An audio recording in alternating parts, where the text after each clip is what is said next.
Hello, I'm going to be reading the first part of Rain and Fire.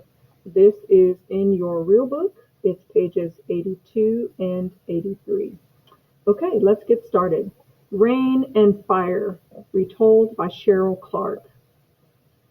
This is a Nigerian folktale which describes a contest between rain and fire. It kind of tells you that right under the picture. Also, this picture is kind of cool, so make sure you take a look at it. We are ready to start. Long ago, rain and fire had an argument. Each claimed to be more powerful than the other. They argued for days. Finally, they decided to have a contest to determine the more powerful. They asked the people of the village to judge it. Rain boasted that he would be the winner. Fire was sure that he would defeat Rain. The day of the contest arrived. First, fire burned the forest. He torched the houses in the village. He destroyed the grasslands. Animals ran in fear. Fire kept blazing. He scorched the farmland. Everyone cheered and agreed that fire was powerful. As they ran away, the people sang. You've got some notes here, so I'll come back and read that at the end. So go to the next page, page 83.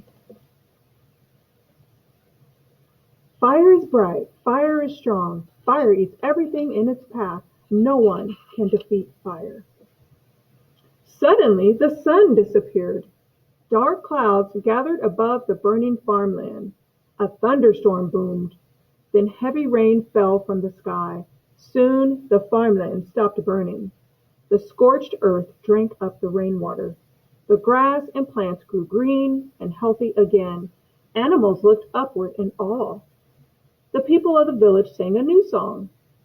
Rain is falling, rain is mighty. Rain soaks all in its path. Who can defeat rain? I can, fire roared. He began again. He roared higher and higher. He flamed brighter and brighter. But again, rain fell in torrents. The rainwater put out fire's flames. The people of the village ran for cover.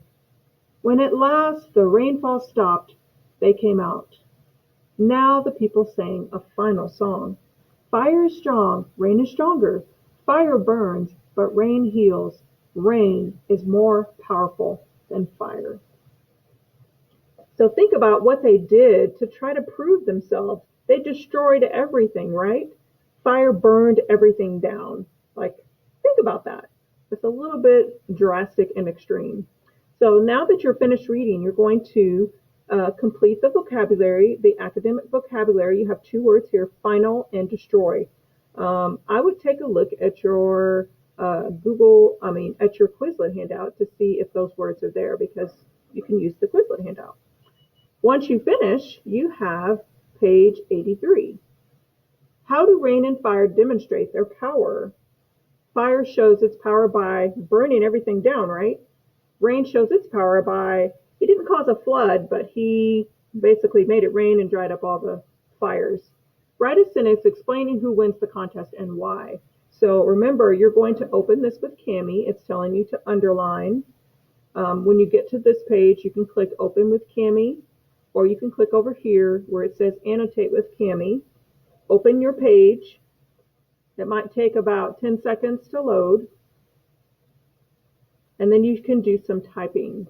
I would just click no thanks and then click here where it says 100%, click fit page, and it will get it down to the right size. There is another skill here for you to practice, so I'll read that next. But in order to type, you need to make sure that the text box is highlighted. I'm going to click and just see how big this is. I would say that that's too small. So make it bigger than that. Try 36, make it double, and see. If that's too small still, you can make it a little bit bigger and go to 48 because it is kind of tiny. That's better. Just make sure that you can read it. If it's still too small, make it bigger. I think you can go to 96. You can click here. Try 72 and see. I think 72 is good. You don't want it to be too small where you can't read it. So this is asking you to underline. That's where you can use the highlight tool. Click markup. The one that says text highlighter, that's perfect. Write a sentence explaining who wins. You can use the song. This was the song that they did, and you can highlight. I'm going to go back and read these directions for you just real quick. So what we'll do is we'll go through and read this after the video. I don't want the video to be super long, so we'll come back and we'll just read this together.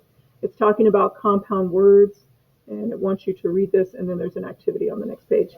Okay, thank you for watching. You're going to be answering the questions and completing the activities on 82 and 83. All right, thank you so much, and have a great day.